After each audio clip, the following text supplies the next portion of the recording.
देश का मिजाज अगर एजेंडा आज तक तय करता है तो आप समझ गए होंगे कि हमारे पहले सेशन में जब हम महिला सांसदों को मंच पर बुलाएंगे तो हम भी भाप गए हैं कि इस देश की दशा और दिशा दोनों कौन तय कर रहा है। तालियों के साथ स्वागत कीजिए सबसे पहले सुनीता दुग्गल, भारतीय जनता पार्टी की सांसद। मंच पर बहुत स्वागत है मैम आपका। अमीबेन याजनिक, तालियों के साथ स्वागत कीजिए, कांग्रेस पार्टी की सांसद। बहुत स्वागत है आपका मंच पर। प्रियंका चतुर्वेदी, शिवसेना, उद्धव बाला साहब ठाकरे गुट, बहुत बहुत तालियों के साथ स्वागत कीजिए इनका। Priyanka, thank you. और सुष्मिता देव, टीएमसी की सांसद, तालियों के साथ स्वागत कीजिए। ये चार ऐसी सशक्त महिला हैं जो अपनी बातों से तय करती हैं कि देश की संसद में किन विषयों पर कौन सी बात कही जाएगी। ऐसी ही एक चर्चा का शुभारंभ करते हैं। और आज तो मुझे लगता है कि हम लोगों को बहुत ज्यादा बहस और भिड़ने की जरूरत नहीं है। चार शक्तिशाली व्यू पॉइंट्स जब आएंगे तो हम समझ पाएंगे कि महिला वोटर कैसे आज तय कर रही है कि कौन कुर्सी पर बैठेगा। चुनावों के दौरान हम लोग कई जगहों पर जाते हैं और एक ऐसी शांत क्रांति इस देश में हुई है जिसका टीवी डिबेट्स या किसी अन्य घटना से कोई लेना देना नहीं है। महिला वोटर ने यह तय किया है कि उसके वोट से जब वो वोट करने जाती है तो सिर्फ अपना नहीं, आने वाली पीढ़ियों के लिए भी तय करती है कि देश में क्या होगा। तो सबसे पहले सुनीता दुग्गल जी, 27 साल पहले वो सितंबर का महीना था जब 1996 में पहली बार महिला आरक्षण बिल आया था और 27 साल बाद 21 सितंबर को वो पास हुआ यूनानिमसली, सबने समर्थन किया। कई सारे किंतु परंतु लगे हैं, उस पर चर्चा करेंगे, लेकिन वो पास हुआ। जितना श्रेय आपको जाता है उतना ही श्रेय क्या सभी को जाता है, क्योंकि सबने मिलकर इस बार सुनिश्चित किया, यूनानिमसली पास कराया उस बिल को। सबको श्रेय जाता है या सिर्फ बीजेपी को?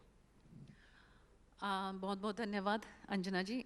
देखिए, ऐसा है कि फाइनली ये डिसीजन किसने लिया, फाइनली ये निर्णय किसने लिया, फाइनली एक स्पेशल सेशन जो है वो इसके लिए लाया गया। क्योंकि देखिए, हमने ये माना कि विमेन जो है वो स्पेशल हैं, इसलिए स्पेशल सेशन जो है हम विमेन के लिए लेकर आए, इस रिजर्वेशन बिल के लिए लेकर आए। हाँ, इसमें कहीं कोई दो राय नहीं कि यूनानिमसली ये हुआ, तो इसलिए अनडाउटेडली कि सबने इसमें जो है अपना योगदान दिया, सबने यस किया। एक भी, आई थिंक सिर्फ शायद एक, अभी भी एक कोई शख्स ऐसे थे जिन्होंने इसके अगेंस्ट वोटिंग किया, लेकिन सबने इसके फेवर में वोटिंग किया। तो नेचुरली कि सबने इसमें हाँ भरा, तो हमको ये मानना पड़ेगा कि सबने सबका इसमें योगदान है। अमीबेन जी, किंतु परंतु पर बाद में जाएंगे। पहले 27 साल बाद हुआ, कितनी खुशी है महिलाओं में, मतलब पॉलिटिकल लाइन को अगर छोड़कर भी चर्चा करें, ये जरूर लग रहा है कि अभी शायद अगले 5 साल ये नहीं होने वाला है, बट एक खुशी है कि चलिए पास तो हुआ। नहीं, खुशी तो बहुत है, क्योंकि अगर आप ग्राउंड लेवल पे जाएंगे तो पहले महिला दिखती नहीं थी वैसे, पर अब आप पंचायती राज की वजह से अगर आप देखेंगे तो सरपंच मिलती है महिला, वो चुनाव लड़ना चाहती है, वह बोलना चाहती है गांव में, एंड डिस्ट्रिक्ट लेवल उनको देख देख के यंगर जनरेशन भी आता है। तो वो डिफरेंस मैंने देखा, उसको भी समय लगा जब आया था तब। तो आज खुशी है कि चलो अभी हाँ लेजिस्लेटिव असेंबलीज में भी महिला आ सकेगी। किंतु परंतु मैं इसलिए नहीं जाना चाहती हूँ कि महिलाओं को थोड़ा वो भी संशय होता है कि कैसे जाएंगे। That is the main thing for any woman, even if she is empowered, कि भाई चलो आपने रिजर्वेशन दे दिया, मुझे वहाँ आप रखेंगे, कैसे किस तरह मैं जाऊँगी। तो वो एम्पावरमेंट की जो ज़रूरत है महिला को इंडिविजुअल लेवल पे, वो समाज से आता है।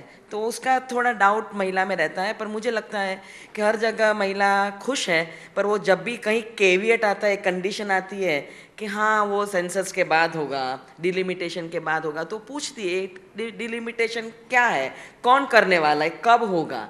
तो दैट अनसर्टनिटी इज देयर। तो विमेन आर हैप्पी कि एक एम्पावरमेंट हो गया। We talk about empowerment, but we have to think कि are women really empowered or not in any field for that matter, so that empowerment definition has a very different meaning to many people and different people in different sections of society. मैं आपकी बात से सहमत हूं, क्योंकि मुझे लगता है कि सिर्फ भागीदारी नहीं, क्या वो ऐसी जगहों पर बैठी हैं जहां से वो फैसले ले रही हैं, वो सबसे इंपॉर्टेंट है। पावरफुल पोजीशंस पे, डिसीजन मेकिंग पोजीशंस पे हैं या नहीं। प्रियंका जी, राज्यसभा में 14.04 और लोकसभा में 14.95% के आसपास अभी रिप्रेजेंटेशन है वुमेन का। आप चारों की जर्नी से भी मैं समझूंगी कि महिलाओं को, आपको क्या लगता है 10 साल पहले जब आप पॉलिटिक्स में आई थी और आज में कुछ बदला है, नहीं बदला है? क्या वाकई पार्टियां आज ईमानदार दिखती हैं, या चूंकि महिला वोटर डिसाइड कर रही है इसीलिए खुश करने के लिए 24 के पहले ये बिल पास कर दिया गया? तो मैं कहूँगी क्योंकि महिला वोटर अब काफ़ी भारी संख्या में आती हैं और अपना निर्णायक वोट डालती हैं, तो उससे पॉलिटिकल पार्टीज़ को समझ आने लगा है कि महिलाओं की भागीदारी होना ज़रूरी है।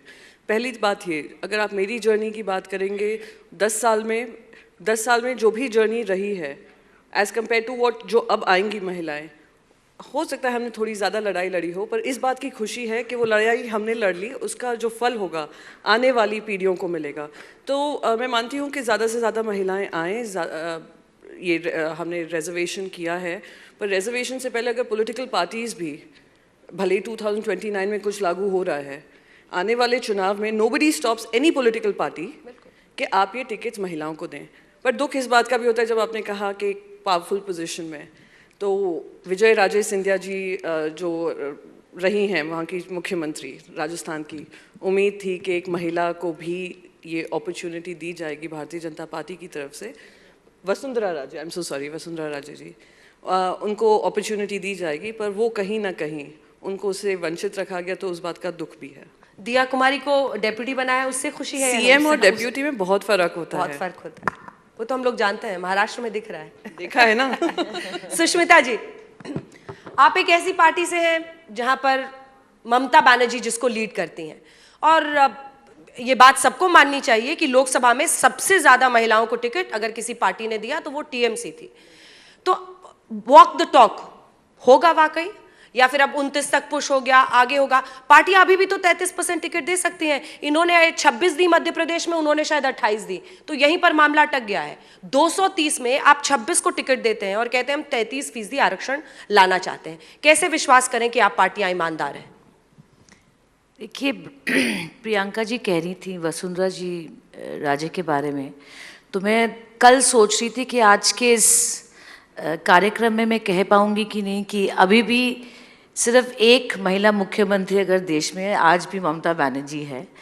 और आप बिल्कुल सही कह रहे हैं, अगर लीडर चाहे उनमें इतनी क्षमता होती है कि किसी को जिता के लाएं, तो अगर लीडर चाहे वहाँ पर एक महिला को टिकट देकर वो जिता सकते हैं। तो leader does not mean supreme leader, क्योंकि अलग अलग राज्यों में राज्य के भी बड़े बड़े नेता होते हैं, जैसे आपने मध्य प्रदेश महाराष्ट्र की बात की। तो मेरा मानना है कि अगर वो तय कर ले कि हम सब मिल के एक महिला को जिता के लाएंगे, वो ज़रूर जीत के आएंगी, पर वो कन्विक्शन की ज़रूरत है। सो ममता दीदी के नाम पर बंगाल में लोग वोट डालते हैं, तो उन्होंने उस क्षमता को महिला सशक्तिकरण में उन्होंने, if you like, she used it to the advantage of women, और होना भी चाहिए। अब सुनीता जी, मतलब एसेंशियली बीजेपी ये कह रही है कि अभी केक इतना बड़ा है, अभी हम इसमें से 33% आपको काट के नहीं दे सकते हैं, पहले हम केक के पीसेस बढ़ाएंगे, डिलिमिटेशन, सेंसस, जब सीट्स बढ़ जाएंगी तब उसमें से आप 33% लेना।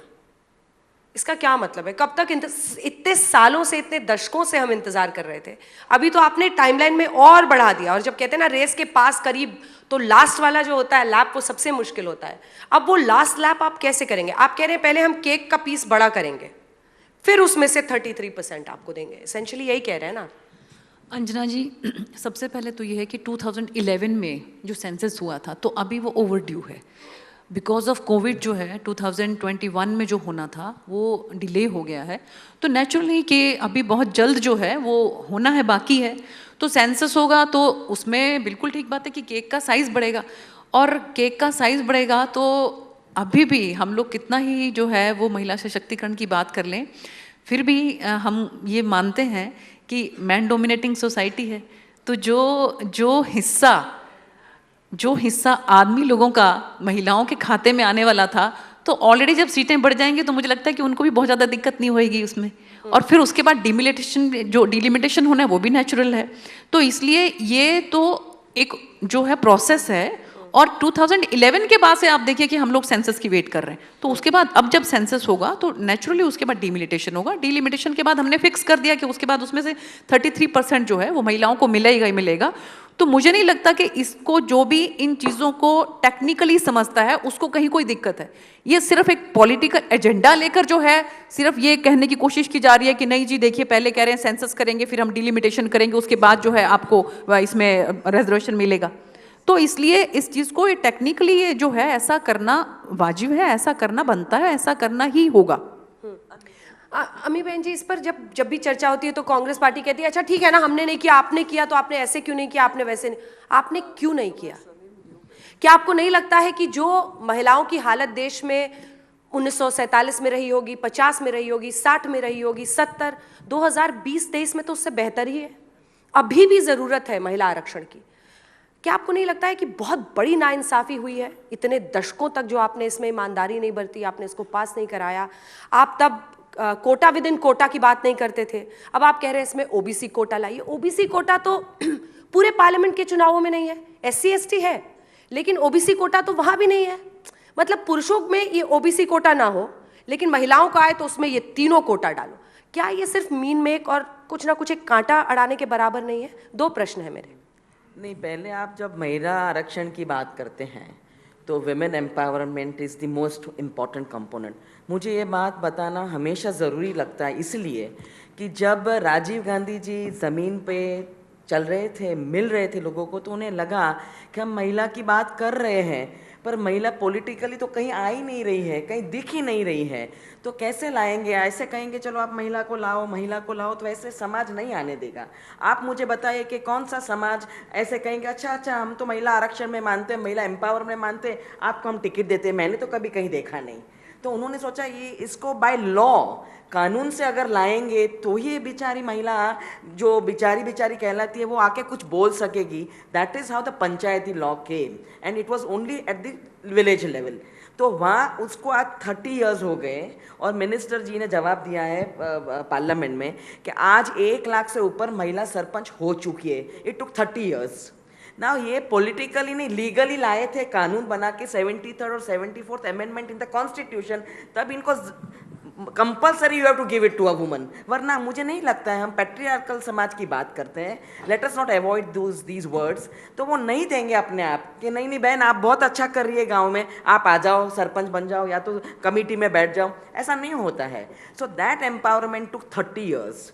और जब राजीव जी तो नहीं रहे, पर सोनिया जी ने 2012 में बार करके कि भाई हम लेके आए, we bring it for the assemblies, पत्र भी लिखे और 2012 में सुषमा जी भी साथ में थी और वो पारित हो गया था राज्यसभा में। तो it would have come at that time 2012 में, और इतना समय नहीं लगता, पर लोकसभा में आने ही नहीं दिया। बहुमत थी सरकार को, बीजेपी गवर्नमेंट को, रूलिंग डिस्पेंसेशन को, पर नहीं आया। ये भी कितना प्रेशराइज करने के बाद, कितना लेटर लिखने के बाद ये लेके आए, और विथ 2 कंडीशंस कि डिलिमिटेशन होगा और सेंसस होगा। क्या लेना देना है? अगर आपको करना ही है महिला एम्पावरमेंट, आपको महिला को टिकट देनी है, आपको महिला को लाना ही है, तो ये कंडीशंस क्यों रखी है आपने? तो आपका इरादा ठीक नहीं है। हमने तो बहुत प्रयत्न किए और आप देख रहे हैं कि सरपंच लेवल से अब लोग असेंबली में भी आने लगी है, पढ़ी लिखी महिला पर सरपंच है। आप देखेंगे तो young girls are coming as sarpanches, they are taking decisions whether it is for Boriband dam or it is for recharging the well. I am seeing these issues on the ground and उसके साथ थोड़ा legal empowerment भी होता है। तो this is happening, पर यहाँ नहीं हो रहा है। तो आपकी मंशा आपने ले लिया कि चलो रिजर्वेशन बिल मांग रहे तो देते हैं, पर विथ अ कंडीशन, मैं आपको दूंगा और दूंगी, पर आपको वेट करना पड़ेगा, इंतजार करो।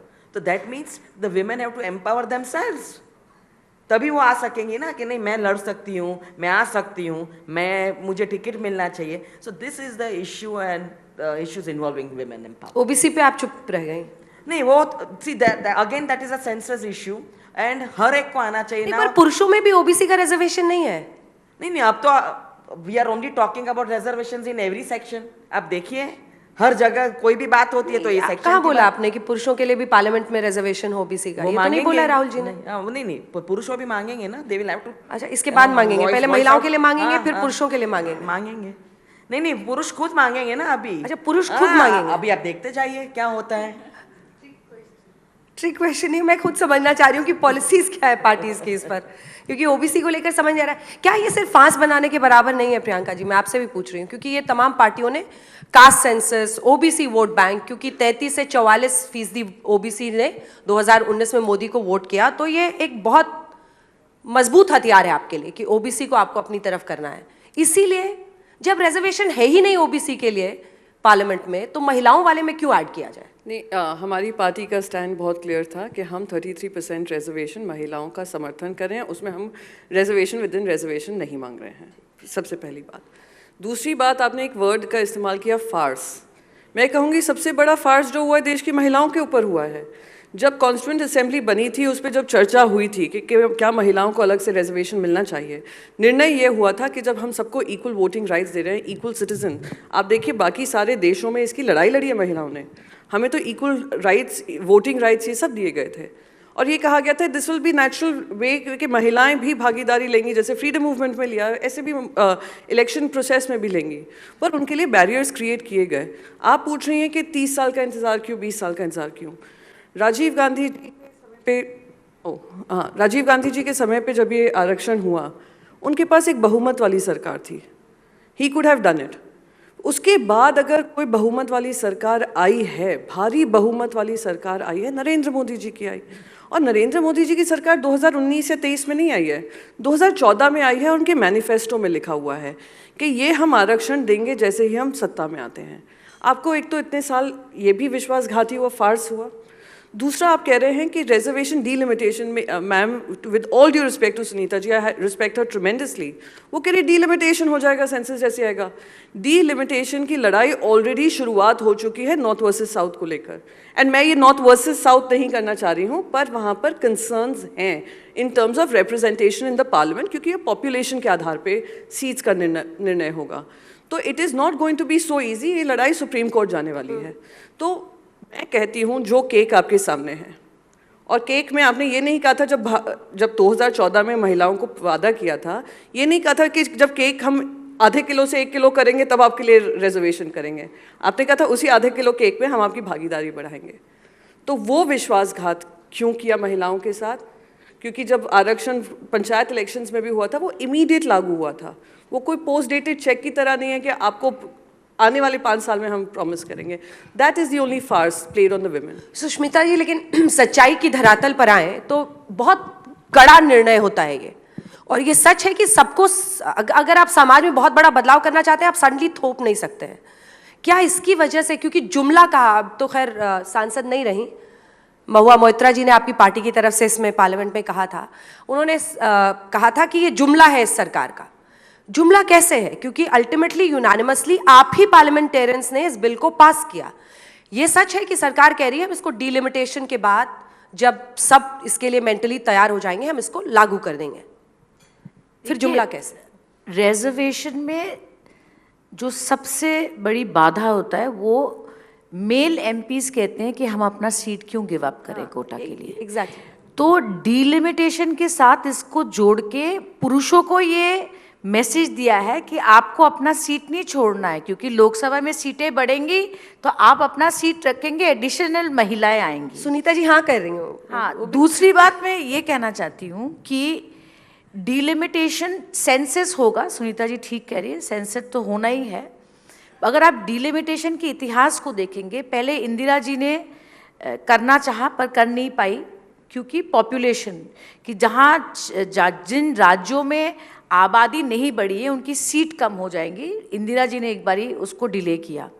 फिर वाजपेयी जी ने भी इसी कारण के लिए एक बारी डिले किया। अब 99% चांसेस आर कि सेंसस तो ज़रूर होगा, पर डीलिमिटेशन में ये बाधा फिर आने वाली है। इसका मतलब अब आप पॉलिटिकल पार्टीज को छोड़ दीजिए, इस देश में इतने एक्टिविस्ट और एनजीओज हैं जिन्होंने महिला आरक्षण की लड़ाई लड़ी। अब वो आंदोलन भी नहीं कर सकती क्योंकि पास हो गया पार्लियामेंट में, पर वो लागू भी नहीं हो रहा do you understand? So it's neither here and not there.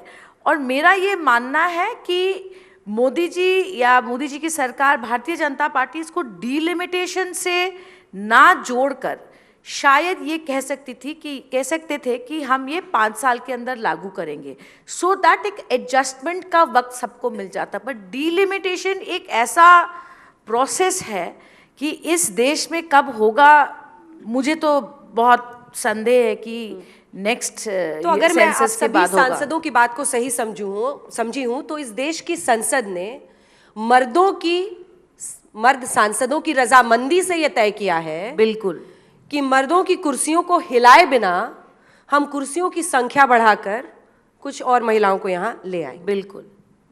इसके लिए भी धन्यवाद, क्योंकि हमने आप ही सबको चुनकर वहां भेजा है लोकसभा राज्यसभा में। सुनीता जी, अगला प्रश्न आपसे है।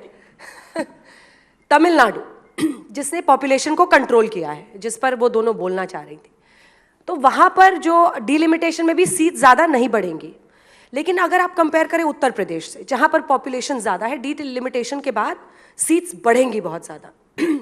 तो ये कह रहे हैं कि इससे जब वैसे ही रिप्रेजेंटेशन होगा, सीट्स रिजर्व की जाएंगी, तो एक बैलेंस में इक्विलिब्रियम नहीं रहेगा। क्या इससे उत्तर दक्षिण का डिवाइड या ऐसा कुछ होने की आशंका आपको दिखाई देती है आपकी सरकार को? अंजना जी, सबसे पहले तो मैं थोड़ी सी बात इनकी कहना चाहती हूँ कि जब इन्होंने ये बात कही, देखिए जी, जब तक हमारी बहुत ही आदरणीय रही हैं इंदिरा गांधी जी, जब तक वो प्राइम मिनिस्टर रही, तो राजीव गांधी जी को ये लगा कि मेरी मम्मी सशक्त है तो सारी महिलाएं सशक्त हैं। तो उस समय में आप ये देखिए कि महिलाओं की पोजीशन क्या थी। ये बात जो है धीरे धीरे, जब तक आप महिलाओं को ग्राउंड लेवल पर सशक्त नहीं करेंगे, जो कि हमारे आदरणीय प्रधानमंत्री श्री नरेंद्र मोदी जी ने किया, कभी क्या किसी प्राइम मिनिस्टर ने, महिला थी वो, क्या कभी उन्होंने इस बात की तरफ ध्यान किया कि महिलाएं जो हैं गांव में उनकी क्या हालत है, उनको एक जो बेसिक नीड है टॉयलेट्स की, वहाँ पर उनकी क्या पोजीशन है? क्या कभी किसी ने इसके बारे में सोचा? क्या कभी किसी ने इसके बारे में सोचा? आज आप देखिए 10 करोड़ जो है वो टॉयलेट्स हैं, 12 करोड़ के करीब जो है वो गैस कनेक्शंस हैं। अभी आपको रिसेंट मैं बताती हूँ कि हमारी जो ये माननीय प्रधानमंत्री जी की विकसित भारत संकल्प यात्रा जो चल रही है, मेरी अपनी कॉन्स्टिट्यूएंसी के अंदर मैं जिस गांव में गई, फतेहाबाद हमारा डिस्ट्रिक्ट उसमें पड़ता है, 7,611 रजिस्ट्रेशन हुए गैस कनेक्शन के लिए, उसमें से 7,605 गैस कनेक्शन जो है वो दे दिए गए। तो जब तक आप महिलाओं को ग्राउंड लेवल पर, धरातल पर उनको सशक्त नहीं करेंगे, आप कैसे उम्मीद कर सकते हैं कि आप जो है वो फिर तो ऐसा ही होगा। मुझे कहना नहीं चाहिए कि ठीक है कि वो कुछ महिलाएं ही जो सोचती हैं कि भाई हम जो है वो सशक्त हो गई हैं, और उसके बाद फिर वो किस तरह से पार्लियामेंट के अंदर जो है बायस्ड होकर क्वेश्चंस पूछती हैं वगैरह वगैरह। आई मीन कि जब तक आप ग्राउंड लेवल पर जो है ना सशक्त नहीं करेंगे ना महिलाओं को, तब तक इशारा है आपका, समझिए। नहीं, सब समझते हैं, सब जानते हैं कि देखिए महिला जो है ना ग्राउंड लेवल पर सशक्त होना जरूरी है। इस बात को बहुत बारीकी से अगर किसी ने समझा है तो वो प्रधानमंत्री नरेंद्र मोदी जी ने समझा है। उन्होंने लाल किले की प्राचीर से ये सब बातें कही हैं, हम सिर्फ बात करते रहते हैं। और इसीलिए आज देखिए सबसे ज्यादा अगर जब भी वोटिंग होती है ना, परसेंटेज जो है वो महिलाओं की बढ़ रही है। और इसके अलावा आप ये देखिए कि 2011 के सेंसस के अंदर जो है वो रेशो, आप देखिए रेशो जो है वो ड्रास्टिकली एकदम से जो है वो बहुत ज्यादा बढ़ा है। 1000 के अगेंस्ट जो है उस समय में 940 के करीब थी। राइट नाउ जो विलेज बैकग्राउंड है, आप देखिए विलेज की जो महिलाएं हैं, वहां पर जो लड़कियों की जो महिलाओं की जो संख्या है वो 1000 के अगेंस्ट 1037 है, और जो सिटीज में 1000 के अगेंस्ट 985 है। तो इसका मतलब ये है कि अब जब से उन्होंने ये कहा कि बेटी बचाओ बेटी पढ़ाओ, देखिए बहुत ज़रूरी है, और खासकर टॉप लेवल से ये चीज़ें जब आती हैं ना अंजना जी, तो वो ग्राउंड लेवल पर असर करती हैं। तो इसलिए मुझे लगता है कि, और जहाँ तक बात आपने जो तमिलनाडु की है, तो हमने जो है वादा किया था कि हम मंदिर बनाएंगे, हम मंदिर बना रहे हैं। हमने वादा किया था हम 370 हटाएंगे, हमने 370 हटा दी। हमने वादा किया है कि बिल्कुल प्रॉपर रिप्रेजेंटेशन महिलाओं को हम देंगे, तो वो भी हम देंगे। देखिए हम जो वादा करते हैं वो निभाते हैं। आदरणीय प्रधानमंत्री नरेंद्र मोदी जी की गारंटी है ये।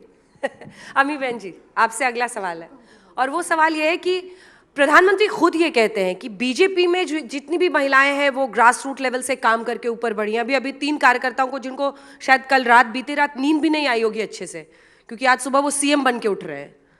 तो लेकिन आपकी पार्टी में वो कहते हैं, या अन्य पार्टियों में, कि वो सारी की सारी ऐसी हैं जो कि प्रिविलेज्ड फैमिली से हैं, चाहे आप समाजवादी पार्टी का एग्जाम्पल देखिए, अखिलेश जी की पत्नी है, अगर वो सशक्त हैं भी तो वो उस परिवार से आती हैं। आपके पार्टी के बारे में भी कहते हैं कि चाहे वो सोनिया जी हो या प्रियंका जी हो, चूंकि वो राजीव गांधी की पत्नी या बेटी हैं इसलिए वो सशक्त हुई हैं। हम आम महिलाओं को सशक्त करना चाहते हैं। क्या यहाँ पर कांग्रेस पार्टी मात खाती है? क्योंकि हम अगर 14-19 के चुनावों को भी देखें तो जितने महिला वोटर्स में इजाफा हुआ वोटिंग में से कम 7 से 8% ज़्यादा महिलाओं ने बीजेपी को वोट दिया। ऐसा ही CSDS के सर्वे में MP के लिए भी आ रहा है कि अगर 3 या 4% महिलाओं का वोट बढ़ा है तो उसमें बड़ा हिस्सा बीजेपी को जा रहा है, कांग्रेस को नहीं। महिलाओं के बीच बीजेपी की पॉपुलैरिटी बढ़ रही है, आपकी नहीं, इसकी आपको क्या वजह समझ में आती है? नहीं, देखिए, ये तो इस रिजल्ट का आपने जो डाइसेक्ट करके बताया, पर महिला ज़्यादातर हम बाकी स्टेट्स की बात करें जो इलेक्शन में नहीं गए हैं, तो मैं हमेशा जहाँ भी जाती हूँ पॉलिटिकल बात करते हैं वो लोग, कि वो भी अलग बात करते, कोई और मुद्दे पे बात करते हैं, वो कभी महिला सुरक्षा की या सुरक्षित होने की महिला की जो आंकड़े हैं वो नहीं देते हैं, हंगर इंडेक्स नहीं देते हैं, माल नरिशमेंट की बात नहीं करते हैं, महिला कुपोषित की बात नहीं करते हैं। आपने परसेंटेज बताया, ये इस इलेक्शन के बारे में बताया, पर अगर आप ग्राउंड लेवल पे जाएंगे, बाकी states through out the country देखेंगे और अभी NCRB का डेटा देखेंगे तो 4% rise in the crimes against women, महिला के सामने जो अत्याचार हो रहे। आपने वो देखा, वो रेसलर्स, विमेन रेसलर्स जिसने सारे नाम कमा के दिए देश के, उनके साथ क्या हुआ? जो आते हैं उनका कोई जिक्र नहीं होता है, ना तो न्याय की, जस्टिस की बात होती है। अगर आपको महिला को बाहर लाना है तो वो पहले सोचेंगे कि मैं घर के बाहर पैर रखने वाली हूँ, क्या मेरे लिए सुरक्षा है, कोई सुरक्षित फील कर रही हूँ मैं? वो आंकड़े देखती है, डोमेस्टिक वायलेंस बढ़ गया है। आप कहते हो कोरोना के समय की वजह से हम सेंसस बार नहीं लाए हैं, तो कोरोना के समय में आप हर जगह पहुँचे कैसे? तो फिर वैक्सीन कैसे पहुँची? तो ये सारी बातें जो है आपको और दिशा में ले जाने की बात है। महिला को सुरक्षा चाहिए, सेफ एनवायरनमेंट चाहिए वर्क करने के लिए। इसके लिए हम लेके आए थे sexual harassment at work place, कि भाई अगर आप काम के स्तर पे जाते हो, वहाँ कार्यस्थल पे भी आपको कोई तकलीफ दे तो ये कानून है, कमेटी होनी चाहिए। ये बात तो कोई करता नहीं है। अभी गैस सिलेंडर दे दिया, उसकी क्या हालत है सबको पता है, मुझे उसमें नहीं जाना है। और आप जब बात करते हो कि महिला को पोषण देंगे, इतने पत्र आते हैं मंत्री के कि पोषण अभियान में आप जाना, पोषण अभियान में ये करना, as a member of parliament, पर पोषण पहुंचता ही नहीं है। इसमें इतने स्कैम्स है कि वो पोषण युक्त फूड पहुंचता ही नहीं है, ना तो मिड डे मील में पहुंचता है बच्चों के लिए, ना तो महिला के पास जाता है। तो क्या आपने ये सारी बातें सिर्फ भाषण देने के लिए की है? These details need to come out in the open this thing. सबको पता चले कि महिला एम्पावरमेंट है सो मैनी फैसेट्स, और अगर आप उसको न्यूट्रिशनली स्ट्रांग नहीं करना चाहती है, हंगर इंडेक्स में हम 111 पे है, 80 करोड़ लोगों को, more than 50% of the people in this country are getting मुफ्त राशन। तो आप कौन सी एम्पावरमेंट कर रहे हो लोगों की? और ये सब जो बातें अब नॉर्थ वर्सेस साउथ है, ये सब एक पॉलिटिकल बातें होती है। We have to think of the people of this country as a whole. तो ये विमेन, हमारी यंग लड़कियां जाती है, आप कहते व्हाट्सएप पे है हेल्पलाइन, कभी हेल्पलाइन आती है मदद में? You see women running naked on the road, 500 metre तक वो लड़की भागी, रेप हुआ, उसका कपड़े नहीं थे उस पर। क्या इसकी बात करते हैं आप? तो सुरक्षित एनवायरनमेंट चाहिए महिलाओं को, और आप ये ऐसे करते कि डिलिमिटेशन के बाद, सेंसस के बाद हम करेंगे। You take my example. I am coming from the Congress party. I have nobody in the family who is neither a lawyer nor a political person. पर empowerment हुई। आज आप ऑनरेबल प्रेसिडेंट ऑफ इंडिया की बात करें तो वो पढ़ी उस time, though she is coming from a tribal community, the education system was there. As a girl she could go to that institution, to that educational institution, study, पढ़ के वो आई है। तो हम ऐसा नहीं कह सकते कि यही किया, गैस सिलेंडर। अरे ठीक है, gas cylinder, what kind of empowerment you are doing for the women of this country?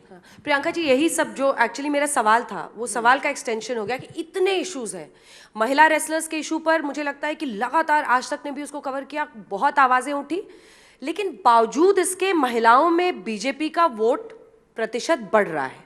इसकी वजह क्या है?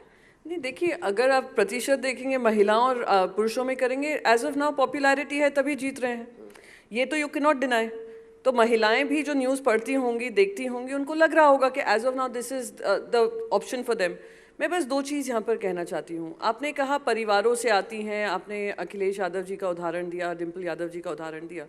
मैं बस यही कहूँगी, जब पंचायती चुनाव का इंट्रोडक्शन हुआ 73rd 74th अमेंडमेंट, भले ही उनको लगा इंदिरा गांधी जी एम्पावर्ड हैं तो बाकी सब एम्पावर्ड हैं, पर उन्होंने ये जिम्मेदारी समझकर ये इंट्रोड्यूस किया। तो आज जो इतनी लाखों की संख्या में ग्रास रूट लेवल से जीत कर आई हुई महिलाएं हैं, क्या वो गांधी परिवार की हैं? वो एम्पावर्ड सशक्त महिलाएं हैं, क्योंकि एक पॉलिसी इंट्रोड्यूस की जिससे महिलाएं आगे आई हैं। हमें बार बार यही आरोप लगा देना कि क्योंकि एक परिवार से आए हैं, परिवार क्या दूसरों का सुख नहीं देख सकते हैं? क्या दूसरों का दर्द नहीं समझ सकते हैं? दूसरी बात, आपने कहा डिम्पल यादव जीत कर आई। डिम्पल यादव को जनता ने जिताया है, उनकी कॉन्स्टिट्यूंसी ने जिताया है, उनके परिवार ने ही अकेले नहीं जिताया है। अगर वो काम नहीं करेंगी फिर से हार कर आएंगी, हारेंगी। तो मेरा मानना बस ये है, एम्पावरमेंट जो हो, अभी आज की फ्रंट पेज की हेडलाइन है, फ्रंट पेज की 2 हेडलाइंस मैंने पढ़ी। 74% of Indians can not afford healthy food.